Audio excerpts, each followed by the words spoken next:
물고기가 요나를 삼켰다가 이제 토해냈습니다. 하나님의 명하심대로 니느웨 땅에 가서 이제 토해냈는데요. 그때 이 요나에게 일어난 일은 전에 요나에게 임했던 말씀이 다시 임하게 됩니다. 요나는 바다에 빠져서 죽을 뻔했죠.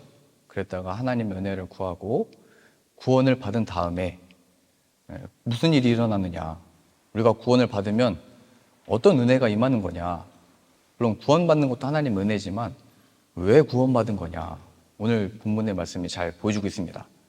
그 내용은 우리가 하나님을 외면하고 그의 말씀을 듣지 아니했고 그의 뜻을 무시했던 그 모든 것에서 돌이킴을 받아 하나님의 말씀을 다시 듣게 되고 그 말씀을 따르고 순종하게 되더라, 이것을 보여주게 됩니다. 그러니 우리가 하나님의 은혜를 받고 구원을 받으면서 기대해야 되는 일은 하나님의 이 말씀이 다시 나에게 다가오고 그 말씀에 순종하게 되는 것입니다. 구원받은 나의 삶에 무엇이 펼쳐지고 무엇이 일어나고 내가 앞으로 내 삶에 무엇을 기대할 것인가 라고 했을 때 요나에게 뭐 특별하고 새로운 일이 펼쳐지는 것이 아니고 처음부터 그에게 하시고자 했던 주의 말씀이 그에게 주어지고 그 말씀의 뜻이 이제 요나를 통해서 펼쳐지게 되는 것입니다. 우리는 예수님의 이름을 믿고 구원을 받은 다음에 내 삶에 무엇이 펼쳐지기를 기대했습니까? 또 우리의 삶에 어떤 하나님의 은혜와 능력이 나타나기를 기대했습니까? 그건 오늘 본문 말씀에 요나에게 일어났듯이 하나님의 말씀이 다시 들리고 그 말씀에 따르고 그 말씀에 순종할 수 있는 힘을 얻게 되는 것입니다. 그러니까 우리가 예수 그리스도 안에 구원받은 우리의 삶에 기대해야 될 바는 주의 말씀을 나에게 말씀해 주시고 하나님의 뜻이 내 삶에 펼쳐지기 원합니다. 이게 우리의 기도 제목이 되는 것입니다. 하나님의 구원이 임했는데 내 삶은 왜 그런 것이냐? 난 예수님의 이름을 믿음으로 이제 열심히 살 건데 내 삶은 왜 도대체 변하지 않는 것이냐? 내 삶에 하나님이 무엇을 요구하는 것이냐라고 하는 우리의 모든 인생 속에서 하나님 우리에게 행하시는 것은 오늘 요나에게 말씀하시듯이 처음부터 하셨던 그 말씀을 다시 말씀하시는 겁니다. 이 성경책이 오랜 동안 뭐 변화되지 않았잖아요. 번역본이 새로 나오고 뭐 표현이 현대말로 표현되긴 했지만 내용이 바뀌진 않습니다. 하나님의 말씀이 우리 사람들이 원하고 내 입맛에 맞도록 변하지 않는다는 이야기죠. 이 변하지 아니하는 하나님의 말씀이 이제 나의 말씀이 되고 여기에 뜻하신 이 하나님의 말씀, 또 세상을 향한 하나님의 뜻과 그 마음이 이제 나의 말씀이 되고 나의 마음이 되어지는 것이 구원받은 자들의 증거가 되는 겁니다.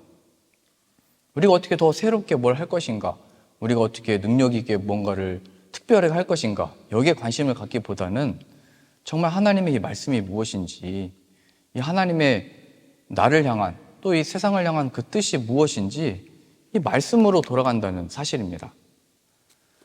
그래서 오늘 요나가 이제 하나님의 이 말씀을 다시 듣게 됐을 때 그는 더 이상 하나님께 뭐 그걸 외면하거나 무시하거나 떠나버리지 않고 순종함으로 니느웨 성에 이제 들어가서 그 말씀을 전하게 됩니다. 근데 뭐 사장에 보면 아시듯이 정말로 그 말씀을 선포했을 때 니느웨 온 땅이 다 회개를 하고 하나님께 돌이킴을 받아서 심판을 안 받게 되잖아요. 근데 또 사장 가면은 요나가 그 모습을 보면서 싫어해가지고 우리의 원수된 저자들이 회개를 하고 심판을 받지 아니하다니 하면서 화를 내게 됩니다. 그러니까 이 요나서 3장에 그의 순종은 하나님의 이 말씀이 아직도 탐탁지가 않고 아직 그렇게 살고 싶지 않고 아직 그 하나님의 은혜가 펼쳐지는 것을 원하지 않았지만 여하튼 요나는 이제 순종하게 됐더라, 이것을 잘 보여주게 됩니다. 그러니까 우리도 이 말씀을 들을 때 하나님의 말씀이 정말 내 삶에 무슨 이게 지혜고 이게 무슨 능력이고 이게 무슨 하나님의 뜻이냐, 이게 어떻게 뭐가 될 거냐. 요나도 아직도 구원을 받았으면서도 그런 상태였는데 그러한 것들이 이제 다 내려놓고 여하튼 순종을 하게 됐다는 겁니다. 순종. 그러니까 우리들도 구원을 받은 다음에 여전히 말씀이 다 이해가 되지는 않을 수 있습니다. 하나님의 말씀이 다 납득되지 않을 수 있습니다. 또 이 변화되지 아니하는 1.1획도 변하지 않는 이 말씀이 내가 살아가는 이 인생 속에 별 의미를 못 찾을 수도 있습니다. 그런데 주님이 주신 이 말씀이기 때문에 믿음으로 이제 받아들이고 믿음으로 여튼 구원받은 자는 순종하더라. 이걸 보여주게 됩니다. 만일 우리가 여전히 요나가 마음에는 완전히 변화를 받지 못했지만 나는 여전히 이 말씀이 이해가 되지 않고 받아들여지지 않고 난 이 말씀을 따를 힘도 없고 이 말씀을 받아들일 입장도 아니다. 이런 상태에 있다면 우리가 받은 구원이 무엇인지를 잘 점검해 봐야 됩니다. 하나님 우리에게 베푸신 이 구원 속에서 요나는 여전히 그 말씀이 부담스러운 것이지만 내 원수들에게 가서 복음을 전하고 하나님께 돌이키고 심판을 면해라. 예, 말하고 싶지 않지만 이제 더 이상 외면하지 않고 전하고 있잖아요. 순종하고 있잖아요.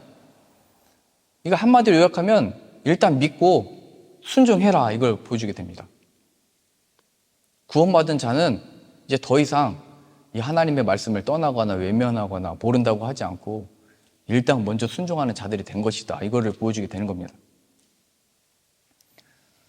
하나님 우리에게 베푸신 구원이 그거잖아요. 이 구원 속에서 이 이해를 얻게 되는 건데요. 하나님 우리의 조건과 자격을 보고 예수님을 보내주신 것이 아닙니다. 우리가 말 잘 들을 것을 알고 예수님을 대신 십자가에 못 박으신 것이 아닙니다. 근데 하나님은 하나님을 떠난 우리의 죄들에 대해서 그 책임을 우리들에게 묻는 것이 합당한 것이고 그것이 하나님의 공의입니다. 공의. 잘한 것은 잘한 대로, 못한 것은 못한 대로. 그런데 그러한 우리들의 모든 죄와 허물을 우리들에게 묻지 않고 따지지 않고 재지 않고 자신의 아들에게 그 죄를 물어서 대신 십자가에서 형벌을 받게 하신 겁니다. 값없는 은혜잖아요. 또 예수 그리스도는 내가 왜 저자를 위해서 저런 죄인들을 위해서 내가 왜 십자가를 못 받게 됩니까? 빌립보서 2장에 표현된 것처럼 하늘 보좌의 영광 하나님과 동등됨을 취하지 아니하시고 이 땅에 먼저 내려오심으로 먼저 그 아버지의 말씀에 순종함으로 십자가를 지심으로 인해서 그가 모든 권세와 모든 보좌의 영광과 모든 만물 위에 뛰어나게 하시는 그 이름을 얻게 된 겁니다. 순종. 예수님이 뭘 이해하셨기 때문에 한 것이 아니고 아버지의 뜻이기 때문에 순종하심으로 이 땅에 오시고 낮아지시고 말 구유에 누이시고 수모와 고초와 박해와 채찍질과 십자가에 못 박히는 일을 순종하심으로 아들이시면서도 순종으로 이 고난을 배워내신 겁니다. 이것이 우리들에게 적용해보면 먼저 그의 나라와 의를 구해라. 그러면 이 모든 것을 너에게 더하시리라 표현되어 있잖아요. 먼저 하나님의 뜻을 구해라. 먼저 하나님의 말씀에 순종해라. 그리하면 이 모든 것을 너에게 더하실 거다. 우리는 하나님이 먼저 이렇게 채워주시면 하나님이 먼저 보여주시면 우리가 그 길을 확신을 얻어서 가겠습니다. 이게 순서가 반대라는 거예요. 우리가 이번에 한국 갈 때도 비행기 표값이 없어서 갈 수 있을까 못 갈까 이렇게 걱정을 했거든요. 근데 먼저 그의 나라와 의를 구해라. 이 유럽의 선교와 이 또 하나님의 은혜를 구하면서 기도하면서 하니까 비행기 값도 주시고 가서 지낼 곳도 주시고 먹여도 주시고 구경도 시켜주시고 맛있는 것도 먹여주시고 물론 남게는 안 하시는데 딱 사역할 만큼 채워주십니다. 먼저 그의 나라와 일을 구하면 이렇게 할 수 있는 거구나. 안 그러면 사람들이 있으니까 물질이 있으니까 이렇게 돕는 사람들이 있으니까 이렇게 생각할 거 아니에요?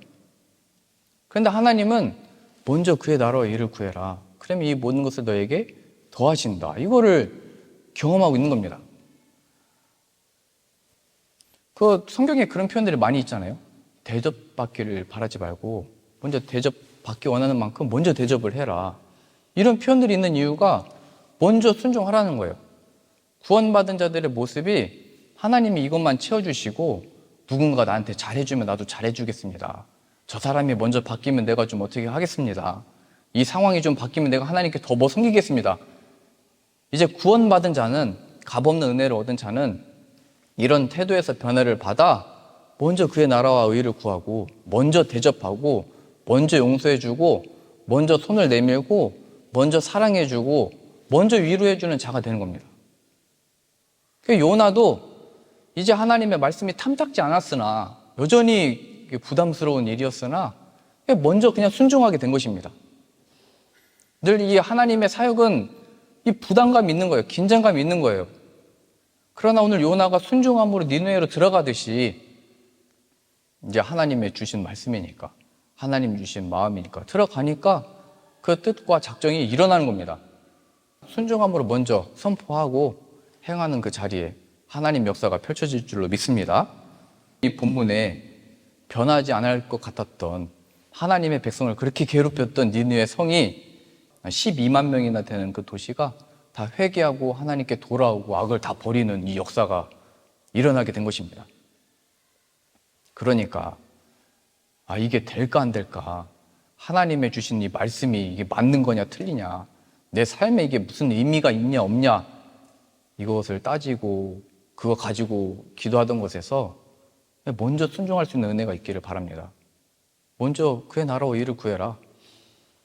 이 하나님이 주신 말씀이, 우리가 세대를 거듭하면서 우리의 믿음의 선배들도 다 하나님의 부르셨는데 이 기록은 변하지가 않잖아요. 그러니까 우리가 살아있는 동안 이 말씀을 즐거워하고 기뻐하고 배우는 것이 복인 겁니다. 하나님의 이 변하지 않는 진리와 이 세상을 향한 뜻과 그 하나님의 마음이 다 담겨져 있기 때문입니다. 그러니까 이 말씀을 우리가 다 이해하지 못한다 할지라도 우리에게 주신 이 마음들, 또 말씀들이 있을 때 아멘으로 받아들이시고 이 말씀에 순종할 수 있는 저 여러분들 다 되실 수 있기를 소망합니다. 그래서 하나님이 오늘 요나에게 내가 내게 명한 바를 그들에게 선포하라, 이렇게 말씀하셨습니다. 그들에게 선포해라.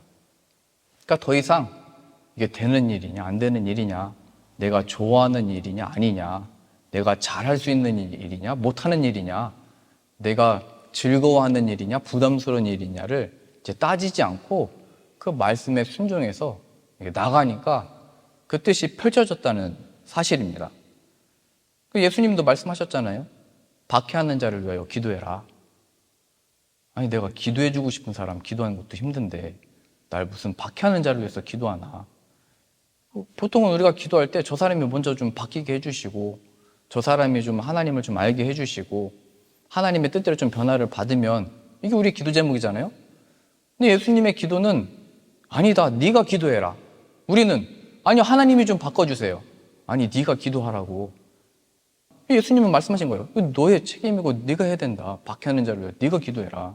너를 박해하는 자는 너의 기도 제목이다, 말씀하시는 겁니다. 그러니까 이 사람들을 변화시켜 주십시오, 은혜 내려 주십시오, 이것도 기도 제목이지만 내가 그 사람을 위해서 정말 예수 그리스도를 알게 해 주십시오. 내가 이 일에 또 쓰임 받게 해 주십시오. 나를 박해하는 자를 위하여 기도합니다. 그러니까 예수님이 그러셨던 거잖아요. 자신을 박해하는 자를 위하여 사랑하시되 끝까지 사랑하신 겁니다. 제자들을 향하여 자신을 저주하고 부인하고 떠났던 베드로에게 다시 찾아가시잖아요. 박해하는 자를 위하여 기도하라. 우리가 받은 구원이 무엇이냐. 이러한 우리의 구원의 이해 속에 하나님의 말씀을 순종함으로 나아갈 수 있게 되는 것입니다. 자, 그러면 이 요나가 니느웨에 가서 무엇을 외쳤는가? 40일 안에 이 니느웨가 다 무너진다, 다 멸망한다, 이렇게 이제 선포하게 됩니다. 이 말을 듣고 니느웨 성 사람들이 깜짝 놀래가지고 아무도 먹지 말고 베옷을 입고 회개해야 된다. 짐승들에게도 먹을 것을 주지 말고 회개해야 된다. 그러니까 이 내용의 요점이 뭐냐면, 니느웨는 예전에 베를린에서 그 박물관이 많이 있잖아요. 거기 가보니까 그때가 아수르의 어떤 유적 같은 걸 다 가져와가지고 전시를 했던 적이 있었거든요. 저도 거기 가서 보니까 여러 가지 우리가 모르는 어떤 신들이 있습니다. 그러니까 우상을 섬기고 하나님 없이 뭔가 번영을 누리고 번창했는지는 모르지만 하나님이 없는 그 문명, 하나님이 없는 어떤 우상, 하나님이 없는 어떤 번창, 그걸 하나님이 보시고 악이라고 한 것이고, 하나님이 없는 상태를 죄악의 상태라고 다 말씀하신 겁니다. 그러니까 니느웨가 깨닫게 된 것은 요나를 통해서 우리가 하나님을 모르고 하나님이 없이 살아갔구나를 깨달게 된 것입니다. 그래서 그 니느웨의 성의 사람들과 왕들은 자신들이 하나님 없이 살아가고 이렇게 누리고 힘이 강성하고 이런, 어떻게 보면 이 나라가 요나한테 너 지금 무슨 얘기하는 거냐, 우린 잘 살고 있는데, 우리 나라는 힘이 센데, 우리 나라가 너희 이스라엘 나라를 없인 여길 수 있고 우리가 너희를 불쌍히 여길 수 있는데 지금 무슨 말 하는 거냐, 이렇게 말할 수도 있잖아요.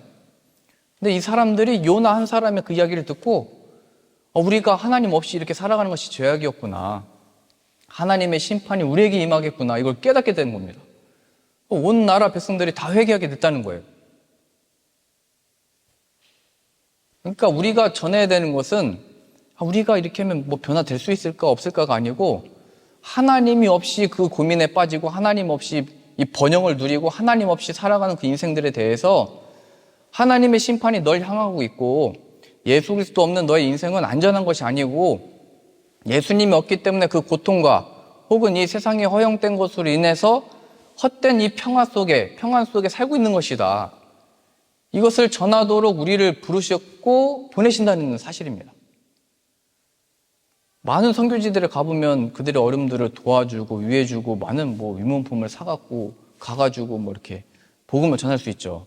그러나 궁극적으로는 우리가 이걸 왜 이렇게 돕고 왜 세워주고 왜 먹이는지, 예수 그리스도 없이는 멸망이다. 예수 그리스도가 없으면 이 가난한 게 문제가 아니고 예수님 없는 것이 정말 가난한 것이고 기근이고, 그것이 바로 고통이고 심판이다. 아무리 잘 사는 나라에 가도 예수 그리스도가 없으면 이 평안과 안전이 없다. 이번에 한국 가서 그 교제를 해보니까요, 뭐 30, 40 시대가 교회를 많이 떠났다고 그러잖아요. 코로나 시대 이후에 많이 또 뭐 없다고 합니다, 교회. 그래서 또 가보니까 이 젊은 뭐 부부나 젊은 사람들이 교회 나와도 일부 예배를 또 많이 온대요. 아침 일찍 예배 드리고 빨리 또 시간을 보내고 싶고, 또 헌금이 또 잘 안 한대요. 뭐 헌금을 안 한다는 얘기는 뭐 11조를 안 한다는 얘기인데요. 전에 우리 부모 세대들은 뭐 저희까지도 그런지 모르겠는데 일단 11조를 하고 헌금을 드리고 교회를 또 섬기고 이런 사역들을 하는데, 이 젊은 분들은 그렇게 안 한대요. 나와도 최소한으로 시간을 쓰고 최소한으로 또 헌금을 드리고, 물론 그 객관적인 일들로 우리가 신앙을 다 판단할 수 없지만 잘 생각해 보면요, 저희 부모님 세대가 어떻게 우리 자녀들을 위해서 기도했냐면, 이 가난한 시절에 먹을 것이 없고 전쟁 속에 있었던 이 시절에 우리 자녀들은 이런 전쟁의 고통과 이런 가난과 이런 괴로움과 어려움이 없도록 해주십시오, 이렇게 기도를 했단 말이죠. 자녀를 위한 부모의 마땅한 기도 제목들이잖아요. 자녀를 위한 부모의 마음으로 기도했다는 거예요. 근데 그 자녀들은 자라나서 시집 가고 장가 가고 자녀 낳고 일자리를 잡았는데, 그러면 그 부모 세대들보다 잘 살거든요. 근데 세상에 나가보니까 더 큰 부와 명예와 더 큰 유혹이 하나님을 찾지 못하게 하는 세상 유행이, 이 비교가 끝이 없는 거예요. 부모들의 어떤 이 기도 제목이 자녀들을 위한 것이었는데, 그 자녀들은 지금 지나고 보니까 그런 뭐 세상적인 복들을 다 받았는데, 제가 보기에는요. 근데 그 복을 받은 사람들은 그것이 하나님의 은혜인 걸 모르고, 하나님께로부터 주어졌다는 그 은혜를 모르고 정말로 이 부모가 원했던 대로 그냥 세상을 계속 향해서 가고 있다는 사실이에요. 그러니까 우리가 기도 제목이, 우리 자녀들을 위한 기도 제목이 예수님을 알게 해주십시오. 하나님의 이 은혜 속에 있어야 된다는 것을 알게 해주십시오. 하나님의 그 품 안에 있을 때만이 진정한 평안이 있다는 걸 알게 해주십시오. 저는 오늘 마지막으로 굉장히 신비한 이 일을 나누고 싶은데요. 그게 뭐냐면, 요나는 지금 계속 하나님의 말씀을 외면하고 무시하고 따르지 않았던 선지자입니다. 그랬던 선지자가 지금 하나님의 구원을 경험하고 나서 순종함으로 이 12만 명이나 되는 사람들이 회개를 다 했잖아요. 그러니까 사역적으로 보면 이게 성공을 한 겁니다. 그가 하루 만에 뭐 사흘 길을 걸어야 뭐 직진으로 이렇게 쭉 걸어가면 제가 볼 때 자브리켄 정도 될 것 같아요. 크기가 12만 명이니까 뭐 비슷한 크기죠. 뭐 카이저나 이런데 사흘 길을 가로질러서 가야 이제 지나갈 수 있는 길이라고 표현됐는데 하루 동안 회개하라고 외쳤더니 정말로 회개하게 된 겁니다. 이렇게 이방 민족 나라가 단체로 이렇게 회개하고 돌아온 역사는 없습니다. 여기밖에 없습니다.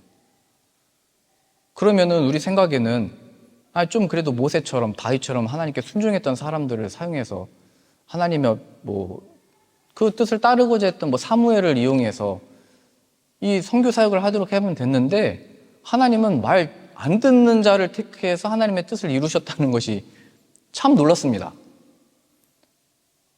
그렇지 않아요? 우리 생각에도 말 잘 듣는 사람에게 미션을 주고 그걸 행하라고 그러지 말 안 듣는 사람한테 주고 싶진 않잖아요. 근데 하나님은 이 요나를 통해서 자신의 뜻을 이뤄내십니다. 이 얘기는 우리가 하나님께 그동안 순종했든지 못했든지 안 하든지 이거 상관없다는 거예요. 하나님의 뜻이 우리를 향하고 있으면 얼마든지 우리를 사용하셔서 하나님의 뜻을 이 땅에 펼치실 수 있다는 것이 저에게는 얼마나 은혜가 되는지를 모르겠습니다. 우리들에게 주어진 모든 삶 가운데 예수님이 참된 위로가 되시고 소망이 되고 우리의 삶에 힘이 된다는 것을 기억하셔서 우리와 우리의 자녀들과 우리 이웃들에게 예수님을 기쁨으로 또 감사함으로 전하고 쓰임받는 저 여러분들 다 되실 수 있기를 소망합니다.